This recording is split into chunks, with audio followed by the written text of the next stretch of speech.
people think that their partner is supposed to provide them happiness. They're expecting this other person to fill a hole within inside of them that they haven't worked on themselves. Your partner can certainly add to your happiness, but they're not the source of your happiness. You have to love yourself and be happy with yourself first. And I think a lot of people struggle with that. Welcome to the Curious Corner, where we unravel the stories behind our guests through the lens of curiosity. In this episode, I'm joined by Michelle Urso, who is a life and relationship coach who has spent the past 20 plus years working as a veteran in the US Airforce. Michelle, welcome to our podcast. How are you doing? Thank you. I'm really excited to be here. I'm excited for everyone's listening along because Michelle is just like a bundle of joy and positive energy. And I think everyone just needs to get some Michelle vibes and some of that positivity. So thank you. That's actually how I feel about you. Like, I'm just genuinely happy to be around you, even if it's virtually. So I'm excited. You're too kind. For those listening, could you please give a brief intro into who is Michelle Urso? Yeah. I grew up in a really small town in Connecticut in the States, and my dad owned his own business. My grandfather started it. So that's kind of where I fell in love with business and entrepreneurship and everything that's involved in that.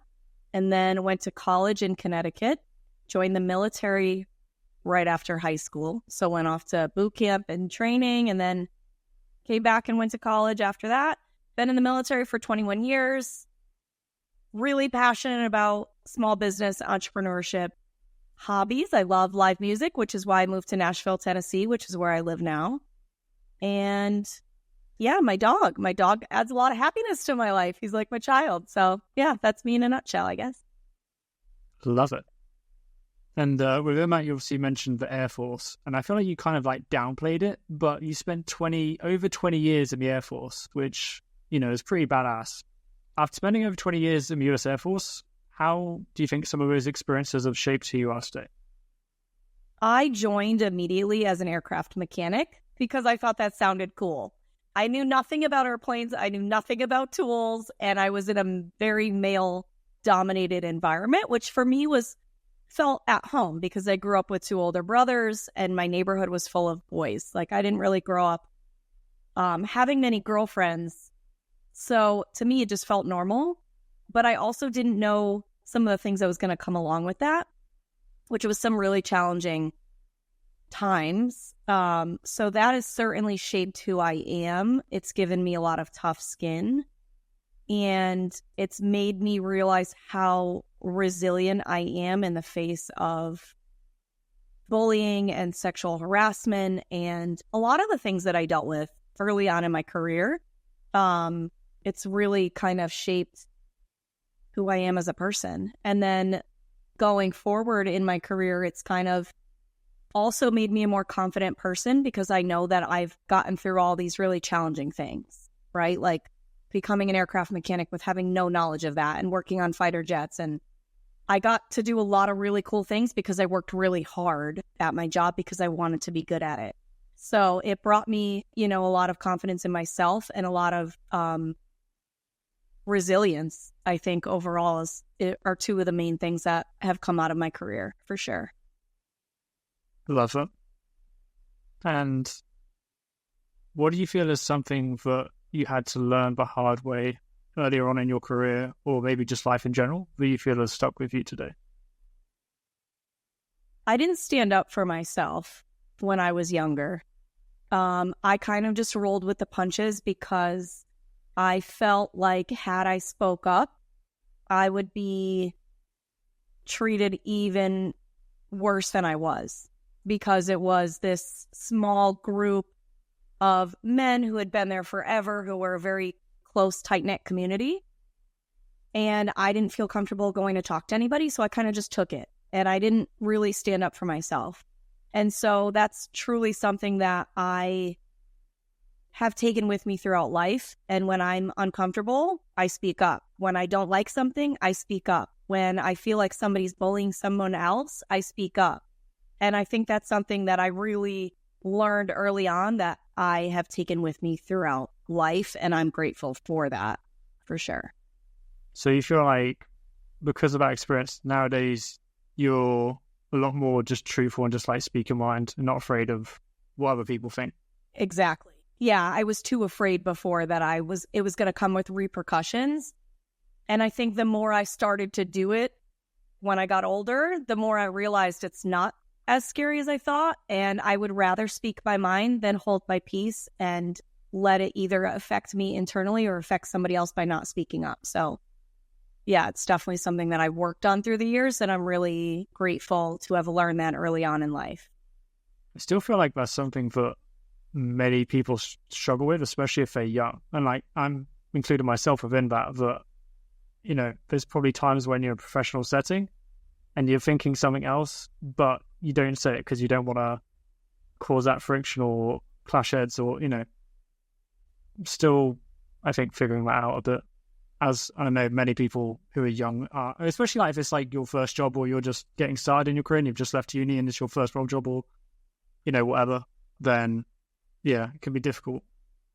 I think it's a huge thing around the world, no matter what age you are, to be honest. Like I think that's why I'm so passionate about trying to help encourage people to speak their minds, and there's a respectful way to do it. And I think a lot of people equate honesty with friction or being rude or disrespectful, but there's a way to always speak up and be respectful at the same time. And yeah, I think a lot of people are just afraid to at times. And that's no matter what age you are. I see that everywhere I go. And it's, I think, why I'm so passionate about trying to help people just be more honest and outspoken. And those that will accept you will, and those that won't. And that's going to happen no matter whether you speak up or not. I also think that there's obviously like a fear element to it, but I think there's also another side, which is almost like avoiding conflict. So Right. It's just easier if you just like hold it in and you don't speak your truth. It's easier in the short term, in that small moment. That resentment can build, that internal turmoil can build, and that it's going to result in a bigger outburst or something else down the road versus just saying it in the moment and moving on from that. It's what I think a lot of people do think, that it's just easier to ignore it or be quiet. But I think over time it just builds. Yeah, I agree with that. Okay. How would you describe the relationship you had with your younger self? Oh man, it wasn't good. I was extremely self-conscious. I wasn't popular in high school. I didn't wear makeup. I didn't do my hair. I didn't know what fashion or beauty or anything was. And I just put on like a t-shirt every day. And like, I just felt very uncomfortable in my own skin. And that's why I didn't speak up for myself and I wasn't confident. And I think it took a while to even realize who I was and what I liked, instead of feeling influenced to believe what I should like and the directions I should go, if that makes sense. So yeah, it wasn't healthy. That makes sense. I mean, yeah, obviously things have changed a lot since then, I'd hope. Yeah. Now that you've grown up a bit and we're live on a podcast, for example, with video and audio, and you seem pretty chill about it. But yeah. Yeah, it's been a work in progress. I think we all are. And I've done a lot of work on myself. And I think that's why I'm able to be the way I am today, which is confident and outspoken and want to help others. So, but it's I had to work on myself before I could help anybody else or love anybody else, to be honest. You can't love someone else if you don't love yourself first. What does that quote mean to you personally? Oh man, that was like the epitome of a relationship that I had, because we were in such a bad spot for a while and I couldn't tell if it was me being unhappy with myself or me being unhappy with the relationship. And I recognized that. So I got to a point where I was like, okay, I need to take a step back. I need to focus on myself for a while while still being in the relationship. And we had owned a business at the time too. So I'm working side by side with him every day. But I really took a step back to just get back to a happier version of myself. So what that meant was going back to the gym, eating healthier, going to therapy. I even went on a solo yoga retreat. I did everything I could think of to work on myself personally, pick up old hobbies that I had, spend time at the beach by myself, just things that really filled my soul to recognize, okay, am I happy with myself? The answer was yes. So that ultimately led to, okay, it's the relationship that's toxic and unhealthy. So I think that personally reflecting on that quote and taking it very seriously gave me the answers that I needed for myself and my relationship. So that quote runs deep, Ben. Yeah. Yeah, like my personal experience, like everyone is kind of, when you're young, everyone wants to get in relationships and you see your friends get into relationships with everyone. And then you're kind of like the odd one out. But actually at the time, personally, I was working in a job and I just was miserable and hated it.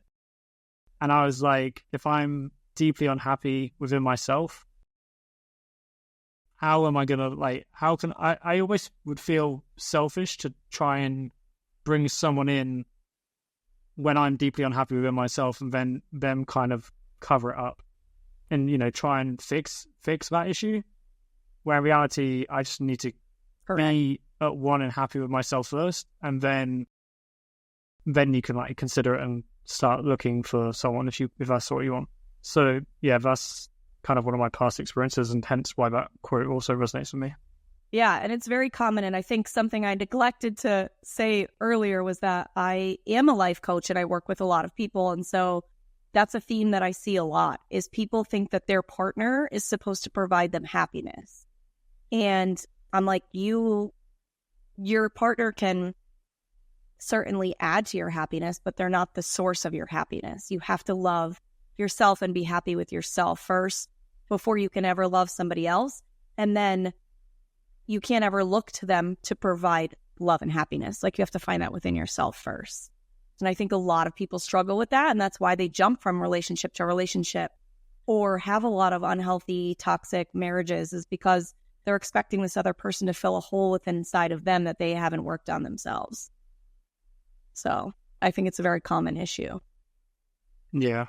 I also see it as well as just like a general observation where, you know, naturally when you just get into a relationship, both sides tend to put a lot of energy in. But then a couple of years in, you know, if one side stops putting the effort in, then it starts to have an impact on the other person in the overall relationship. And yeah, you know, just kind of like a relationship is a two-way thing, right? So if one person, stops putting that same amount of effort in, then it's almost like complacency, I guess. 100%. It's like if you've been in a relationship for 5 years, it's like, oh, I just, you know, go to work, come home, have dinner, watch telly, go to bed. But it's actually more the experiences you have together and just like having actual like conversation and, you know, everything else that actually makes it what it is. Not just like watching telly and not speaking to each other for 3 hours. Exactly. Relationships require work, and that includes communication and doing things aside from the mundane, monotonous work routine and coming home and, like you said, cooking dinner, watching TV and not speaking. So, yeah, you're absolutely right. So you also mentioned that, you know, you help a lot of people with these general kind of like life mindset relationships, I guess, scenarios. So someone who feels like they don't have a good relationship with themselves right now, but decides that this is the moment to start that journey of self-love for themselves, where should they begin and what steps should they take?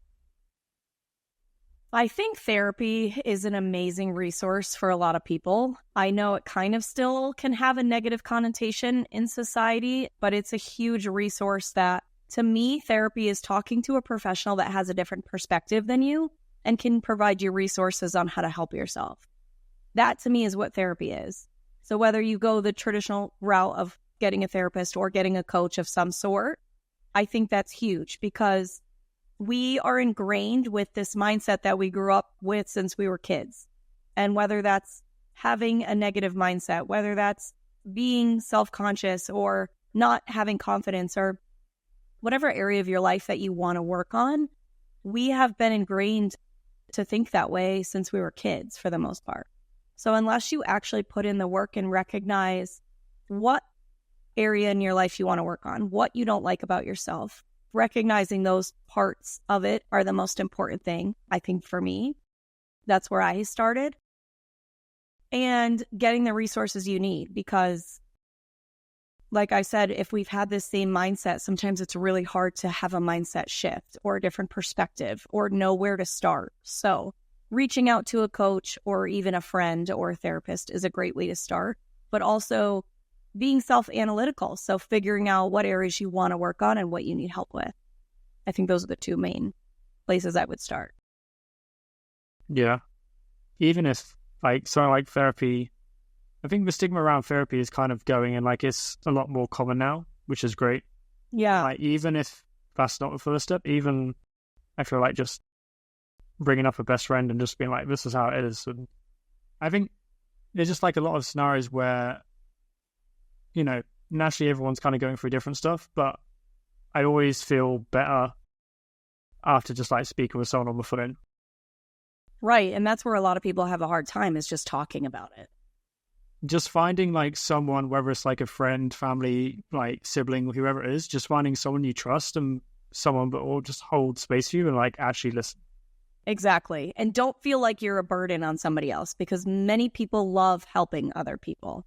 And I know that's been a problem for a lot of people that I've talked to, is like they don't want to speak, you know, and especially in the military, because we have to uphold this image of strength and courage and everything else. So they have a really hard time speaking out because they don't want to be a burden and they feel like they have this image to uphold.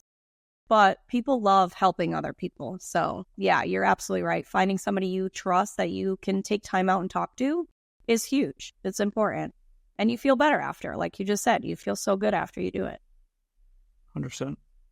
And it's also likely in that scenario, if you say like the problems that you've got, the other person will then probably say the problems that they have. And then you realize in that moment that it's not just you. And also you might have an insight that helps them solve their problem. And therefore you've helped someone and you're already going to feel slightly better than how you did before. Yeah, absolutely. And if you don't feel like you have anyone in your life that you can reach out to and talk to, I mean, the internet is a huge resource. There are groups everywhere, Facebook groups, different Instagram pages. Like there's a lot of resources online as well if you don't have anybody directly in your life that you feel like you can talk to. Great show. But you're right. You're not alone at all. You said, the best thing I ever did for myself consciously was to stop caring about what other people think of me. So what did that do for you? Oh man, it opened up like an entire world of possibilities, because even content-wise, like putting stuff out online, man, I was so worried about what other people were going to think and overanalyze everything. And it's just opened up an entire new world. And I'm not even being dramatic when I say that. Like, I have met so many amazing people because I just said what was on my mind. Like passing a stranger and complimenting them on something instead of being like, oh, I should probably keep that to myself. Like, why would I say that? And then it would open up dialogue and I'd meet amazing people. Just something as little as that to putting myself out there via a podcast and a blog and all these other things. Like, it's really helped me help other people. Whereas if I was so worried about what people were going to think, I never would have done it. Because I didn't. For years, I paralyzed myself with overwhelm and indecision. But a lot of that came from fear of judgment. And it's a constant work in progress, I'll say that. But when I got to a place where I really am like, I'm just going to be me. And whoever doesn't like me, that's okay. And whoever does, those are my people. It really just made me overall a much happier person. Truly. Because you stop thinking about the dumb stuff that we think of as human beings, between the fear of judgment and wanting to fit in and whatever else comes along with that. When you can stop caring, it's so freeing, and I'm truly so much happier as a person. Do you care what people think? I agree with your point. It's definitely a work in progress. I'm going to say in general, in most scenarios, no. I think nowadays, no. I still think personally I have a slight thing around content and posting it out.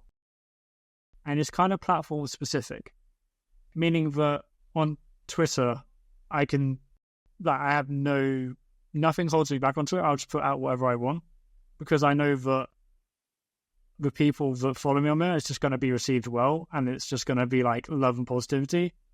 And there's not really going to be there's going to be no judgment. But that's kind of because the people and community I've surrounded myself. Whereas like maybe something on Instagram, I'm a bit more conservative on Instagram. I don't really post at all. And therefore, me posting, I don't know, there's just something more where it's like, I think actually more of it is just like work related. It's like the people that you'd see on like a day-to-day interaction. I think that's more the area that still needs to work. But it's a bit weird because there's a part of me where I'm like, I feel like I'm quite a private person personally, and therefore I don't post. But I also know there is a bit of me which is not posting on something like Instagram because someone who I have a daily interaction with or day-to-day interaction with might see it, and what are they going to think about it? But I'm aware of it.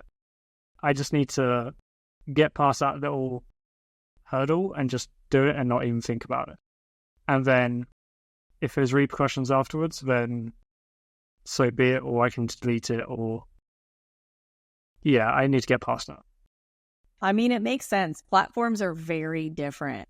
So I had a reel go viral on Instagram, and I got so much hate from it that I really started to question if I was making the right content, because I want to make people happier and healthier overall, not piss them off. So I think for me, that was a real eye-opener of like, damn, am I even on the right track? Do I need to rethink this entire thing, or do I just keep going? And people are going to love it or hate it either way.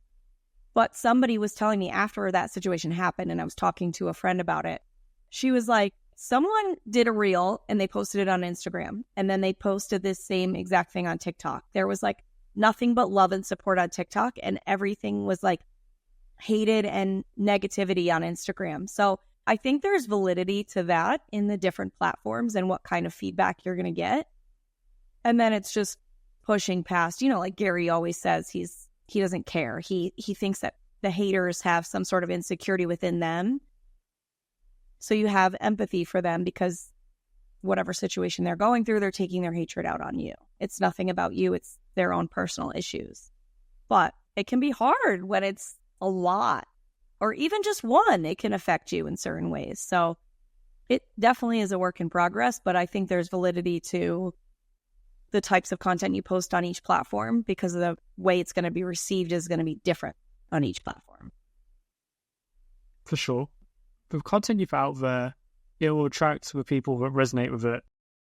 And most of them should be supportive and positive about it. But if they're not, then, like you said, either deploying empathy or like worst case scenario, you can like block them and delete it. And, and I think it's also one of those where if you have existing followers and they don't like the content or resonate with it, or decide that because of that piece of content they don't want to be friends with you anymore, then it's kind of their loss. Like, yeah, that's truly how I feel. And that's even relationships in my life. It's like, I'm going to fight so much for something, but that's as far as I'm going to go. I'm not going to sit here and beg anyone to want to be friends with me or follow me online. I don't care. You either accept me for who I am or you don't, and that's okay.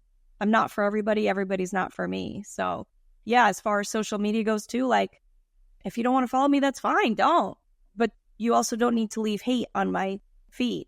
So with that exact reel, I just deleted and blocked a lot of people because I'm like, I don't need that on my page. I just don't. And I'm not going to take my time and my energy to comment back to you if you're just deploying hate. So sorry, but especially if it's somebody that, a complete stranger that's not on my page. Like, if somebody disagrees with something, that's one thing, but just to throw hate, I'm like, sorry, I gotta go. And you gotta go from my feed. Yeah. What would you say to someone who feels stuck because they're not where they thought they would be at this point in their life? That is something I resonate with so deeply because I never thought I would be where I am today at my age, because I owned a business in Florida with my ex. We were engaged. Our business was super successful. I saw my life going in a certain direction. Thought we were going to get married, have kids, continue to operate our business, and then everything changed. And I had no idea what direction to go. And I felt stuck for a very long time, and I beat myself up because of it, because I'm like, this isn't where I thought my life would be. But I also have no idea what direction I'm going.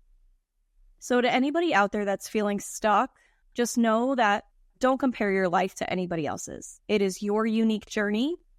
You shouldn't be anywhere by a certain age. You shouldn't be married with kids or whatever your dream, quote unquote, dream timeline is for your life. Life is always going to go differently than what we picture it to go. And social media isn't real life either. So these folks that are posting things that, you're like, damn, but they look so happy. You don't know their personal life. So don't compare. That's my first advice. Don't compare your life to anybody else's. It is your unique journey. And if you feel stuck, get back to the things that make you happy. Stop putting pressure on yourself to have it all figured out. Go and do things day to day that's going to fill your soul, whether that's calling somebody and having meaningful conversations, or getting outside and doing something active outdoors. Whatever is going to make you happy, try to do that every single day, because life is so short and time goes by so quickly. And at the end of it, it's like, what is really the most meaningful thing in life? It's the people we care about. It's the memories we've made. It's the fun we've had. It's the happiness we felt. So if you can refocus on, okay, I'm not stuck. I just don't know what I want right now, and that's okay. But I'm going to do something each and every day that's going to make me happy, that's going to fill my cup. And it could just be something as small as reading a book, taking a dog for a walk. Like, it doesn't have to be any big, grand thing. But I think we need to bring back happiness and joy in our lives instead of being so stressed out because we're not where we thought we were supposed to be by now. And that's speaking from personal experience. No, I love what you're saying. Like, I think like the whole thing of everyone's on their own timeline, and social media definitely doesn't help. No. But, the comparison game on social media is crazy. But yeah, everyone's on their own timeline, and they get so caught up in doing things that they think they should be doing for it to amount to nothing. Because they get to a point where they're like, what am I even doing? Why am I doing this? Instead of doing things they want to do and seeing where that leads. So I think stop doing things that you think you should be doing and do things that you want to do. And it will, just trust the process. It's going to lead you somewhere. And I think the more you can decrease your stress and anxiety and increase your happiness and joy day to day, the quicker you're going to figure that out. But just take your time and just know you're on your own path for a reason. I also think you just have to, some people can be stuck, but sometimes they need the mental switch, whether it's, I think you said before, it's recording, just practicing daily, being grateful for something, or just having a bit more perspective, a bit more patience. Sometimes that mindset shift can just put you on the path to then feeling like you're making progress and you're no longer stuck. You're just looking at it a different way. And I felt like that before as well. Have you? Yeah, I mean, definitely times in previous jobs where I felt stuck. And then I've listened to something and then it gives you kind of that perspective.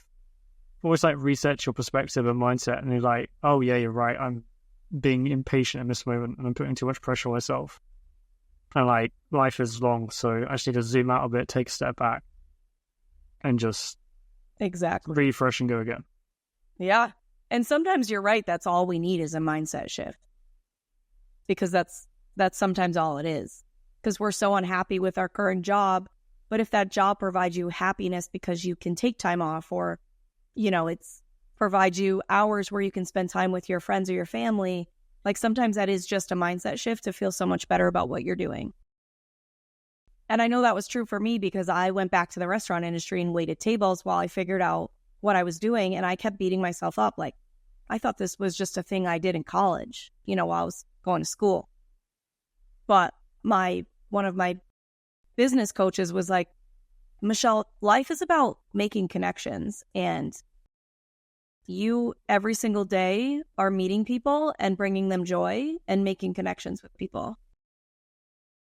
Why are you so upset with yourself that this is what you're doing to pay your bills? So that was just a little mindset shift that I needed to be okay with. This is how I'm paying my bills, and that's great because I can work on my business all day long, go to work at night. People are here on vacation. They just want to have a good time. I can help them have a great time. And then that's it. Not that serious. And I think in life, we make things out to be so much more serious than they need to be. Life does get serious at times, but if you can have a mindset shift, I think that truly helps getting unstuck in a lot of ways. And getting an accountability partner too. If you feel stuck, you feel like you're not making progress, if you get somebody that can be an accountability partner for you, it's made a huge difference in my life. Just kind of keeps you on track and holds you accountable to make sure you're getting done what you want to get done. What's a common mistake you see people make in relationships? I would say there's two themes that I see a lot. One I kind of already spoke about was expecting your partner to fill your cup and make you happy. That's something you have to do for yourself. Your partner's never going to be able to make you happy. You have to find that within yourself. And then, of course, they can add to your happiness. So I think that adds a lot of friction to relationships and marriages, is they're looking to somebody else to make you happy. And two, the other big one is people stay in relationships when they are miserable. And they know that that other person isn't right for them, but they're scared to start over. They're scared to get a divorce. They're scared for what that means for their children. They're scared of whatever is going to come from that breakup or that divorce. And like you said earlier, life is long. And do you want to stay with someone who you are unhappy with, who potentially is a toxic relationship or marriage? Or do you want to raise your children in an unhealthy environment? I think you really need to look at the temporary discomfort of what that breakup or divorce will be for an overall happier and healthier life.